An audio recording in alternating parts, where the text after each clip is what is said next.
Ahmedabad railway પોલીસે લવ જેહાદનો પર્દાફાશ કર્યો। દુષ્કર્મ આચરનાર નકલી આર્મી જવાનોની ધરપકડ કરી।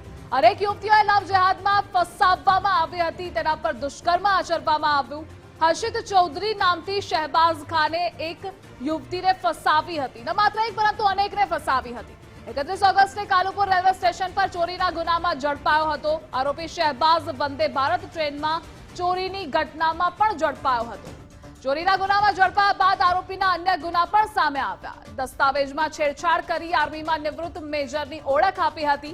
શિસ્ત ભંગ બદલ આર્મીમાંથી કાઢી મુકાયો હતો। 2015માં તે આર્મીમાં જોડાયો। લગ્નની લાલચ આપી 15 મહિલાઓને પણ તે ફસાવી ચૂક્યો છે। અલીગઢ સિવાયની તમામ મહિલાઓ હિન્દુ હતી।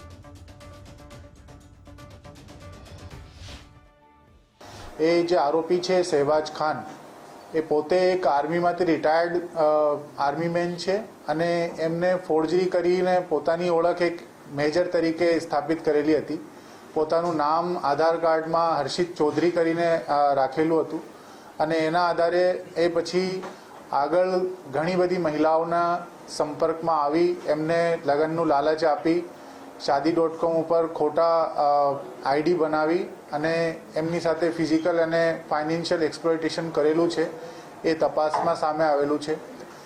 2015માં આર્મીમાં જોડાયેલો હતો સ્પોર્ટ્સ કોટામાં અને પછી ત્યાંથી એને અલગ અલગ જગ્યાઓ નોકરી કરેલી, જેમાં સિલીગુડી, જમ્મુ કાશ્મીર અને આર્મીમાંથી પણ એમને મેડિકલ ગ્રાઉન્ડ ઉપરથી કાઢી મૂકવામાં આવેલું હતું।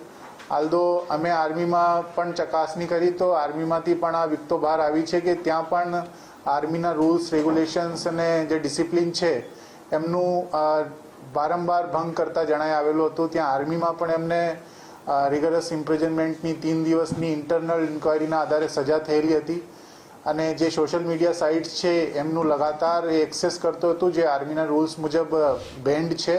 અત્યાર સુધી અમે નક્કી કરી ચૂક્યા છીએ કે લગભગ 15ની આજુબાજુ મહિલાઓ છે જે નિર્દોષ મહિલાઓ હતી, ખરેખર અજ્ઞાનતાના વશના કારણે એમના ભોગ બનેલી છે અને એટલા માટે જ એમના ફિઝિકલ અને ફાઇનાન્શિયલ એક્સપ્લોટેશનનું ભોગ બની છે। તો એવી 15 જેવી મહિલાઓની વિગત અમારી સામે આવી છે।